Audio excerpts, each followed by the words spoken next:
CENADI, Centro Alternativo de Desarrollo Integral, donde prestamos servicios financieros a microempresarios y emprendedores.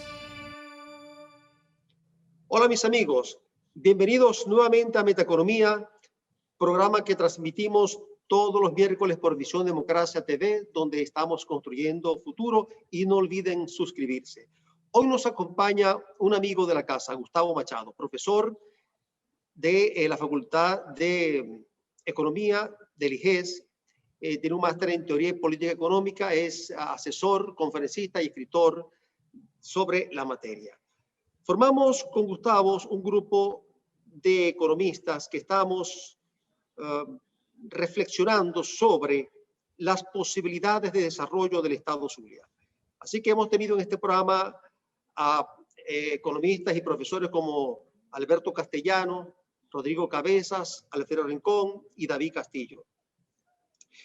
Hoy vamos a hacer un programa un poco exótico, por decirlo de alguna manera.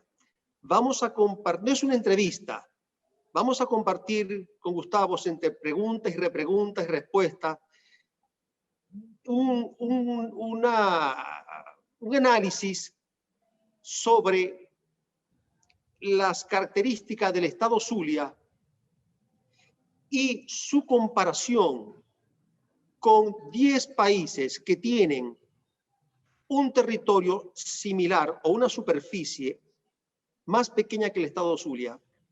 Escogimos a esos países que tuviesen una población similar a la de Estado Zulia, y sobre eso vamos a tratar, vamos a analizar el por qué el Estado Zulia está en la situación en que se encuentra, una región con tantos recursos, con tanto talento humano, y se encuentra en la precaria situación económica, creo que como nunca antes conocida en la historia de la humanidad. Gustavo, bienvenido, ¿cómo estás? Muchas gracias por la oportunidad, todo un privilegio compartir esta tribuna contigo, Alberto, y naturalmente es todo un reto participar en este programa luego de haber escuchado y haber tenido la oportunidad de seguir atentamente las intervenciones de los destacados colegas que mencionaste previamente. Sí. Gustavo, ese cuadro que hemos desarrollado, que cuando digo la palabra exótico es que puede parecer un poco, digamos, extraño comparar el Zulia con países, no con regiones, pero es que estamos hablando de la región y los recursos, ¿no? En el siguiente cuadro podemos apreciar cómo el Estado Zulia, al ser comparado con 10 países con características similares, con una superficie de 63.100 kilómetros cuadrados, una población de alrededor de 4.700.000 habitantes, un Producto Interno Bruto para el año 2019 de 7.748.566.207 dólares y un PIB per cápita de 1.631 dólares.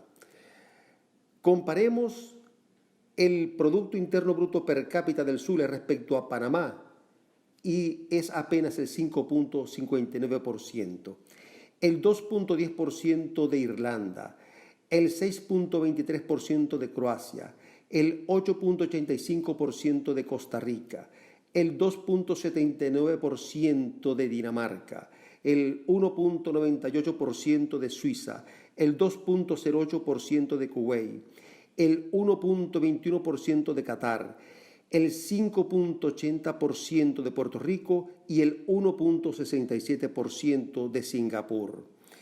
Lo interesante de este cuadro comparativo es que el Estado Zulia es más grande en superficie que 8 de estos países, con una población similar y muchísimos más recursos naturales. Se aprecia el contraste diametralmente opuesto entre el Estado Zulia y estos países con características similares. Esto nos da una idea, el potencial de desarrollo que nuestro Estado tiene para el futuro, diseñando un plan estratégico de desarrollo auténtico y, por supuesto, unas condiciones políticas diferentes con un federalismo y descentralización suficiente para lograr cierta autonomía que nos permita un desarrollo económico y social del Estado Zulia.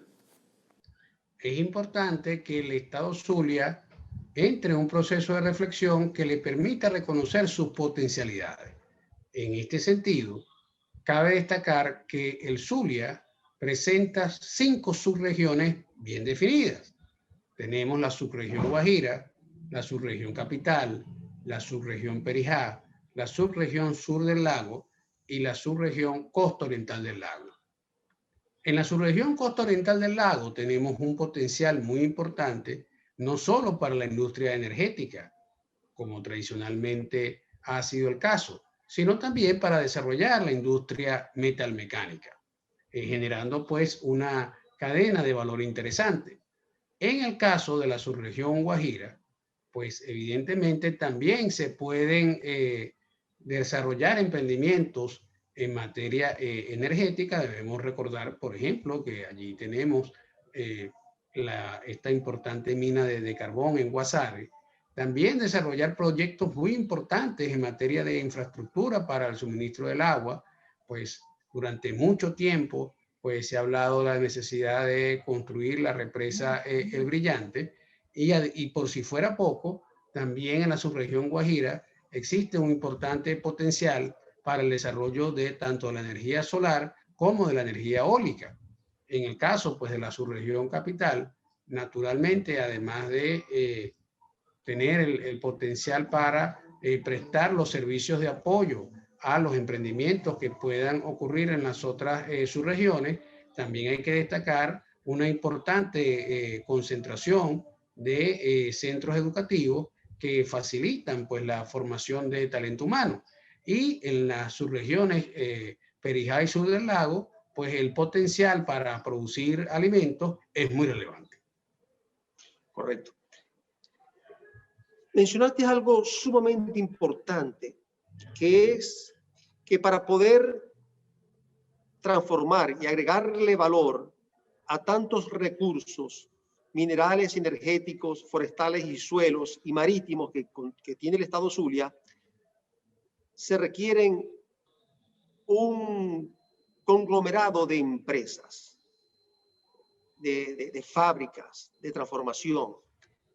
Pero esas fábricas requieren energía, algo básico, que es la energía eléctrica. O sea que la primera acción estratégica que debemos acometer en el Estado es garantizar el suministro de kilovatios necesario para poder lograr que nuestro plan de desarrollo que estamos desarrollando tenga posibilidades de éxito. En el siguiente segmento vamos a quiero que hablemos, Gustavo, sobre las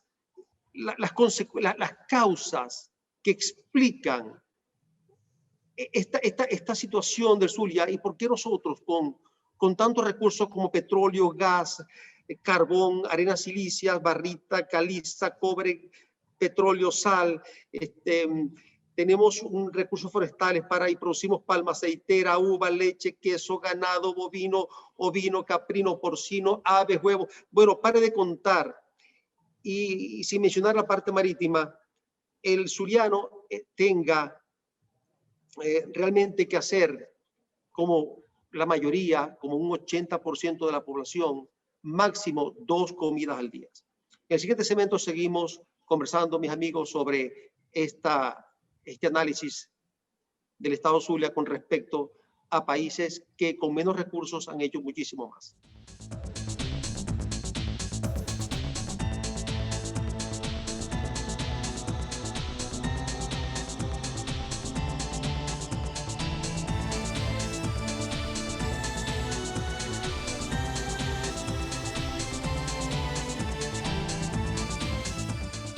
Gustavo, ¿qué factores históricamente han determinado que el Zulia, con todas esas potencialidades que hemos mencionado, esté pasando por lo que está pasando, estemos en la situación en que estamos.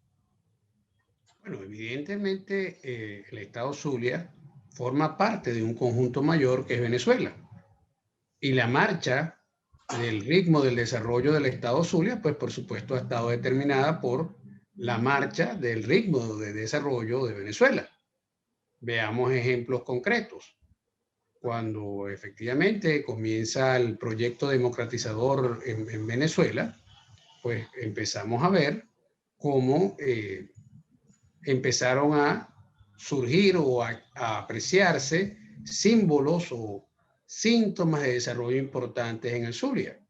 Por ejemplo, no es casual que el equipo político que en la Constitución estableció el sufragio universal fuera el mismo equipo político que reinaugurara la Universidad del Zulia el 1 de octubre de 1946. No es casual, por ejemplo, que cuando se estableció, pues ya como uso y costumbre, pues desde 1958, con el retorno de la democracia, que los gobernantes fueran electos por voto popular, pues nosotros pudiéramos apreciar obras importantes, como por ejemplo el puente sobre el lago, como por ejemplo el polideportivo, de manera que para analizar el desarrollo del Zulia, pues efectivamente tenemos que ver cómo marcha el desarrollo del país. Y en este sentido, hay que tomar en cuenta que a mediados de los 70 tuvo lugar un punto de inflexión. Hasta mediados de los 70, en la élite política, pues existía un consenso, que era básicamente incrementar los niveles de participación en el negocio petrolero, y ese lineamiento pues llega a su máxima expresión a mediados de los 70 con la estatización pues de la industria petrolera. E insistimos en el término de estatización en virtud de que inclusive hasta una compañía privada que operaba en el sector también empezó sus activos pues fueron tomados por el sector público para empezar a operar en el sector. Ahora, al romperse ese consenso en la élite política, pues hemos visto una trayectoria descendente y volátil en la marcha del ritmo de desarrollo de Venezuela. Y naturalmente el Zulia no solo no ha sido ajeno, sino que desde el punto de vista proporcional ha sido afectado en mayor magnitud, puesto que lo que son sus motores naturales, como por ejemplo la industria conexa, la industria petrolera, fue afectada, por ejemplo, con la toma súbita de las contratistas petroleras en la costa oriental, o por ejemplo los productores del sur del lago fueron afectados también por la toma súbita de las tierras, que también ocurrió pues durante la primera década del presente siglo. Muchos se pueden estar preguntando, pero es que esto parecía ridículo pensar o comparar la región con países, porque nosotros no somos un país, no tenemos independencia, no tenemos autonomía. Habrá que hacer, como muchos han planteado, la independencia del Estado Zulia, pero de eso no lo estamos tratando, esa no es la intención. La intención es que nosotros, evidentemente, dependemos de una política económica y de un sistema económico que es el de la República de Venezuela. Entonces, ahí tenemos una camisa de fuerza importante. Y en los 40 años de la democracia, desde el 58 hasta el 2000, 1999, vivimos lo que se llama un capitalismo de Estado, pero no más que un capitalismo, un Estado interventor de la actividad económica, distorsionándola y no haciéndola crecer. Y el Zulia forma parte pues, de ese concierto nacional. Pero una vez que superada la coyuntura política y que volvamos a un sistema democrático, que reflexionemos sobre un sistema económico de mercado que podamos asumir, los zulianos debemos retomar la bandera del federalismo. debemos luchar por que la mayor parte, no podemos aspirar a todos, pero la mayor parte de los recursos de esta región se queden en esta región, se reinviertan en esta región, den frutos en esta región. Esa es la intención que hemos hecho, Gustavo, a la gente, a nuestros aliados, que reflexionemos sobre esto, que es nuestra intención. No, efectivamente, y además que está en perfecta consonancia con lo que está ocurriendo en el mundo. Miremos qué es lo que está ocurriendo en el mundo. Si hoy en día habláramos de las empresas con mayor valor de capitalización bursátil, estaríamos mirando a empresas que generan productos intensivos en conocimiento. Llámese Microsoft, llámese Alphabet, la propietaria de Google, llámese Facebook, llámese Amazon. Ha habido un cambio muy importante en el contexto global, desplazando, por ejemplo, como las principales empresas de capitalización en bursátil a firmas que intervenían o que intervienen en el ámbito energético, como por ejemplo Exxon, Chevron, entre otras. Entonces, lo importante aquí, o China Petroleum, entre otras. Entonces, lo importante aquí es mirar o entender que el principal activo con el que puede contar un ámbito geográfico para su desarrollo es el conocimiento. Y en consecuencia, la prioridad de la política pública debe ser invertir en la gente para que la gente pueda desarrollar sus capacidades, para que cada quien pueda desarrollar su proyecto de vida, es decir, pueda desarrollar el sueño o pueda alcanzar el sueño que efectivamente desea lograr. Entonces, entendiendo ese cambio en el contexto global, es que se hace pertinente la tesis federal. En la medida en que los recursos estén más cercanos a los ciudadanos que experimentan los problemas, se hará más viable que estos ciudadanos a su vez puedan concretar sus sueños, en otras palabras, puedan ejecutar su proyecto de vida. Bien, vamos al tercer segmento para que hablemos y compartamos con nuestra gente lo que tenemos que hacer. Pero cometí un pecado garrafal hace un rato, cuando hablé de los primeros 40 años de la democracia. Olvidé los últimos 20 años de este periodo donde realmente yo no sé si realmente ha habido una política económica o es que, porque muchos hablan de una política económica bien diseñada para la destrucción. Pero yo no creo, yo lo que creo es que ha habido ausencia y un gran desprecio por la economía, por los economistas, por el conocimiento económico, y esa es la tragedia que tenemos actualmente. Hacemos un corte y regresamos en unos segundos.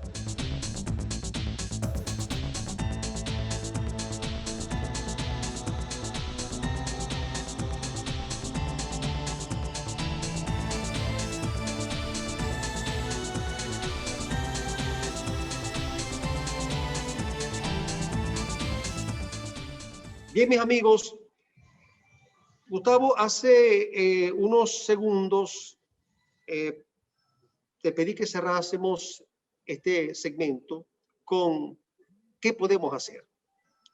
A mi juicio, una vez resuelto el problema político nacional en el país y definitivamente el país se enrumbe hacia una democracia política y social, hacia un equilibrio entre los poderes públicos, que se vaya reconfigurando un Estado de Derecho, que es el predominio de la ley por sobre todas las cosas, que haya una institucionalidad que garantice, además del Estado de Derecho, la participación de los ciudadanos en los asuntos públicos, que definamos un modelo económico donde exista la máxima participación del mercado y la mínima participación indispensable del Estado en los asuntos de la economía, creo que es un buen punto, un buen arranque para iniciar la transformación del Estado Zulia. ¿Qué opinas tú? No, sin lugar a duda. Y además, arrancando desde el Zulia como punto inicial para toda Venezuela. El inolvidable profesor Asdrúbal Batista nos solía recordar que el primer nombre que recibió nuestra ciencia era economía política, y que el política no era adjetivo, era sustantivo, era propio a este campo del conocimiento, ese nombre. ¿Y por qué decimos eso? ¿Por qué quedó entonces como economía, Gustavo? Bueno, porque efectivamente en la segunda mitad del siglo XIX hubo un gran desarrollo matemático que implicó que el nombre de la ciencia pues pasara de economía política a simplemente economía. Pero retomando esa tradición de la que nos hablaba el profesor Batista, el punto esencial va a estar precisamente en la arena política. ¿Y cuál va a ser ese punto esencial? Que pasemos de un conjunto de políticas públicas cuya lógica tiene como propósito la acumulación de poder por parte del equipo gobernante a un conjunto de políticas públicas cuya lógica sea que cada uno de los ciudadanos nacidos en esta tierra, así como los hombres y mujeres de buena voluntad que vengan de otros lugares a desarrollar sus emprendimientos en nuestro país, puedan desarrollar su proyecto de vida en esta tierra de gracia que se llama Venezuela.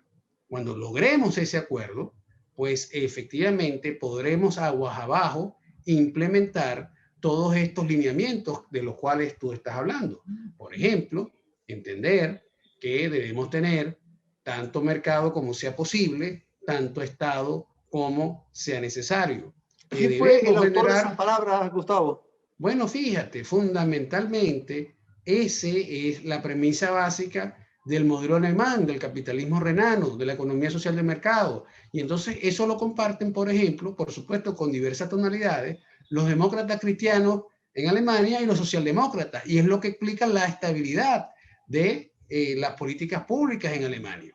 Entonces, efectivamente, de lo que se trata aquí es que lleguemos a ese acuerdo general. El Estado debe estar al servicio de la gente.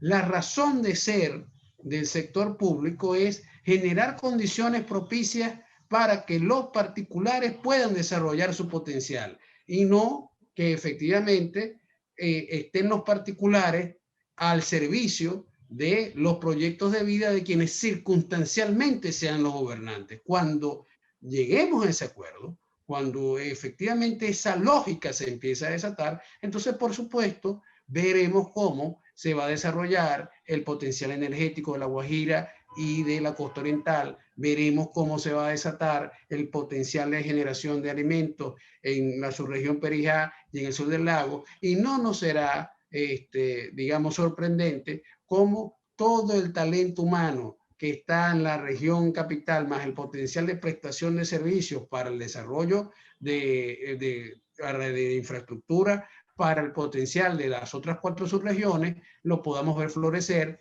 en la región capital de nuestro querido estado. Imagínate que nosotros en el Zulia, que se produjo una oportunidad, 1.700.000 barriles diarios de petróleo. Mucho más que Colombia, pero Colombia no es un país petrolero clásico, pero sí Ecuador. Conocíamos mucho más que Ecuador.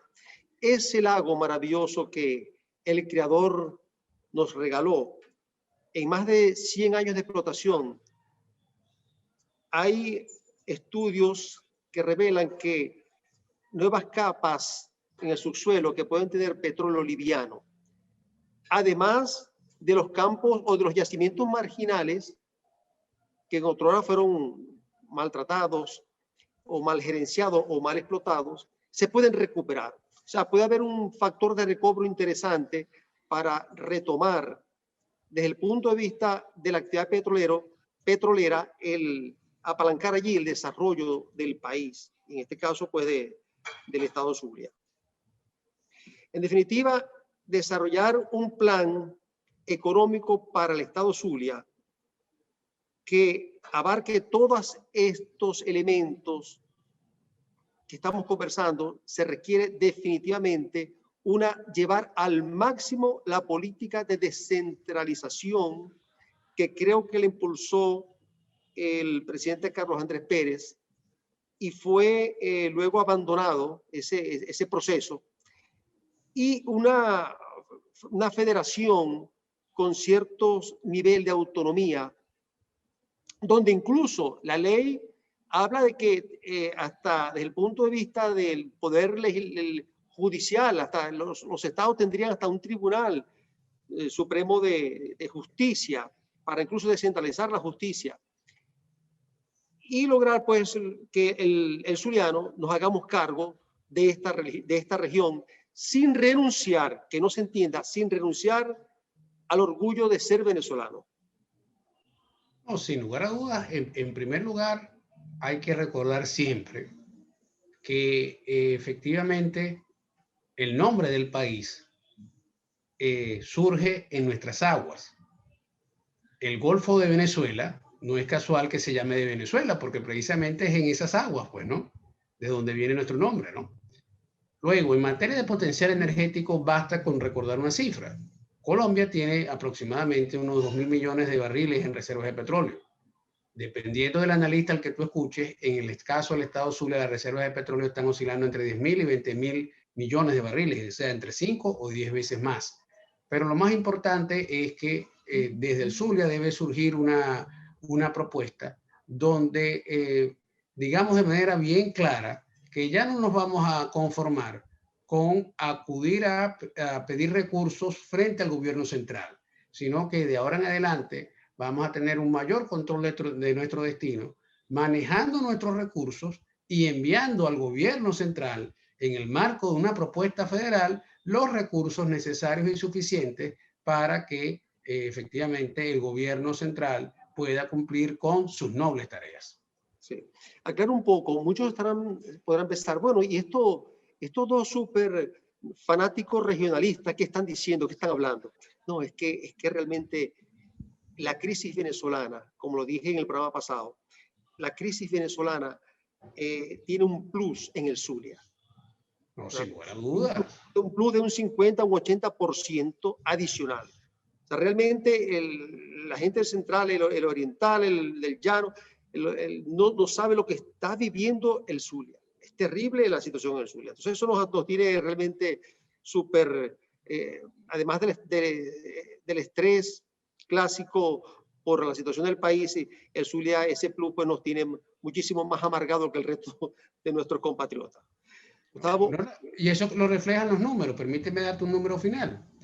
Durante el periodo 2002-2015, según el Instituto Nacional de Estadística, la cantidad de patrones y empleadores, que lo pudiéramos ver como un indicador aproximado del número de empresas que está funcionando en un determinado ámbito geográfico, en Venezuela disminuyó un poco más de un 20%, 20.1%. En el Zulia, 48.5%. Es decir, a Venezuela le ha ido mal en estos años, pero al Zulia le ha ido mal en una mayor proporción. Le ha ido peor. Gustavo, muchísimas gracias. Espero seguir contando pues con tus conocimientos y tu talento acá en Metaeconomía, donde estamos, como pueden ver mis amigos, con propuestas para construir y crear futuro. Los esperamos la próxima semana por Visión Democracia TV, aquí en Metaeconomía, y no olviden suscribirse a nuestro canal. Abrazos.